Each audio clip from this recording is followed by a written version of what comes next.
ஓம் சாய்ராம். என் அன்பு செல்லமே, இப்பொழுது எல்லாம் எதை பார்த்தாலுமே உனக்கு பயமாக இருக்கிறதா? சில சமயங்கள் நல்ல விஷயங்கள் நடக்கிறதா? அந்த நல்ல விஷயங்களே சில சமயங்கள் கெட்டதாக முடிகிறதா? இதை பார்த்து நீ மிகவும் பயந்து போய் இருக்கிறாய்.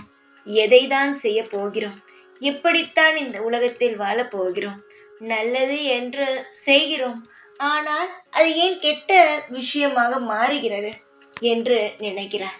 தங்கமே, நல்ல விஷயமாக நீ நினைத்து செய்வது சில சமயங்கள் கெட்ட விஷயமாக மாறினால் அது நினைத்து பயப்படாதே.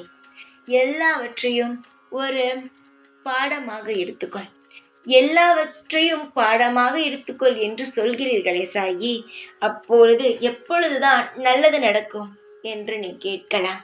தங்கமே, ஒவ்வொரு அனுபவம்தான் ஒரு மனிதனுக்கு மிகப்பெரிய ஒரு விஷயத்தை சொல்லிக் கொடுக்கும். வாழ்க்கையில் எது நடந்தாலும் அது ஒரு பாடம்தான். அது சந்தோஷமாக நடந்தாலும் சரி, அது கவலையை தரக்கூடிய விஷயமாக நடந்தாலுமே சரிதான். ஒரு விஷயம் உனக்கு நல்ல முறையில் நடந்து முடிந்து விட்டது என்றால் அதுவும் ஒரு பாடம்தான். அதில் என்ன நல்லது செய்தோம் என்று ஞாபகத்தில் வைத்துக்கொண்டு அடுத்த விஷயத்தில் அதே போல செய்ய வேண்டாம். தவறாக ஒரு விஷயம் செய்தோம் என்றால் இதில் என்ன தவறு செய்தோம்? ஆரம்ப காலத்தில் நன்றாகத்தானே இருந்தது, திடீரென்று இதற்கு எப்படி இவ்வளவு பெரிய மன உளைச்சலை நமக்கு தந்தது? இப்படி யோசிக்க வேண்டும்.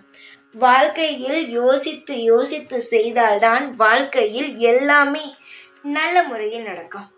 ஒரு விஷயம் செய்த அடுத்த நொடி நல்லதுதான் நடக்க வேண்டும் என்று யோசித்தால் இந்த உலகத்தில் யாருக்குமே எந்த ஒரு நல்லதும் நடக்காது. பொறுமையாக இருக்க வேண்டும்.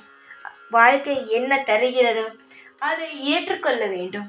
வாழ்க்கை எப்பொழுதும் ஒருவனுக்கு சோதனையை மட்டுமே தராது, நிச்சயமாக அவன் வாழ்க்கையில் அவனை சாதிக்க வைக்கும்.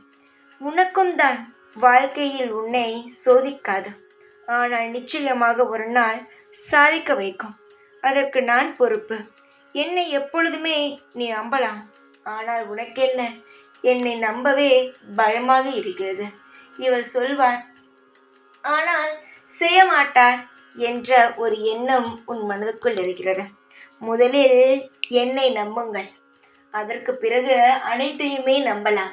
என்னிடம் சரணாகதி அடைந்த பிறகு இவரை நம்பலாமா வேண்டாமா என்ற ஒரு எண்ணம் எதற்கு? என்னை முழுமையாக நம்பிய பிறகு என் மீது ஒரு சந்தேகம் கூட வரக்கூடாது. ஏனென்றால் அனைத்து விஷயங்களையும் பார்த்து பார்த்து செய்பவன்தான் நான். அப்படி இருக்கும் பொழுது எப்படி நான் உங்களை சோதிப்பேன்? வாழ்க்கையை நினைத்து பயப்படாதே, மாறிவிடும். எந்த சறுக்கலும் வராது. இனி எல்லாமே உன் வாழ்க்கையில் ஏற்றங்களாக இருக்கும். நான் உனக்கு பொறுப்பாக இருந்து அனைத்து விஷயங்களையும் செய்து தருகிறேன். ஓம் சாய்ராம்.